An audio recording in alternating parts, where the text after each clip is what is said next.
মালয়েশিয়ার কিংবদন্তি নেতা ও আধুনিক মালয়েশিয়ার রূপকার মাহাথির মোহাম্মদ বাংলাদেশের রাজনৈতিক নেতৃত্বকে বিভক্তি এড়িয়ে ঐক্যমতের ভিত্তিতে কাজ করার আহ্বান জানিয়েছেন।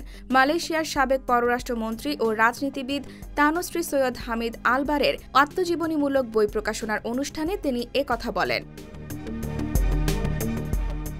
কুয়ালালামপুরের রয়্যাল লেক ক্লাবে ২৭ নভেম্বর উক্ত প্রকাশনা উৎসব অনুষ্ঠিত হয়।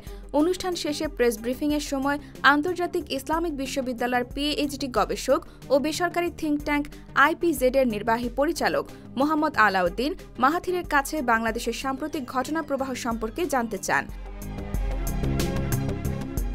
উত্তরে মাহাথির মোহাম্মদ বলেন, বাংলাদেশের জনগণ সাহসিকতার সাথে একজন অজনপ্রিয় ও স্বৈরাচার শাসককে ক্ষমতাচ্যুত করেছে। এখন তাদের সামনে সুযোগ এসেছে বাংলাদেশকে নতুনভাবে গঠন করার। এ সময়ে নতুন করে বিভক্তি এড়িয়ে ব্যক্তির দিকে না তাকিয়ে বাংলাদেশের দিকে তাকিয়ে ঐক্যবদ্ধভাবে কাজ করলে বাংলাদেশ এগিয়ে যাবে বলে তিনি উল্লেখ করেন।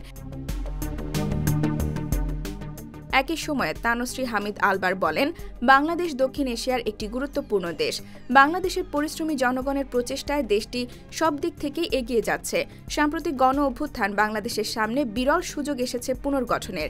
টেকসই গণতন্ত্রের জন্য তিনি আয় ও সম্পদের বৈষম্য কমিয়ে আনার জন্য কার্যকর ব্যবস্থা গ্রহণের জোরারোপ করেন।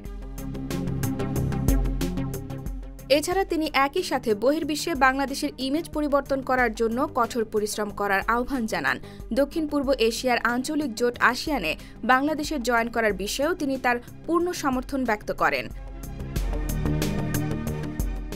IBTV USA, new York.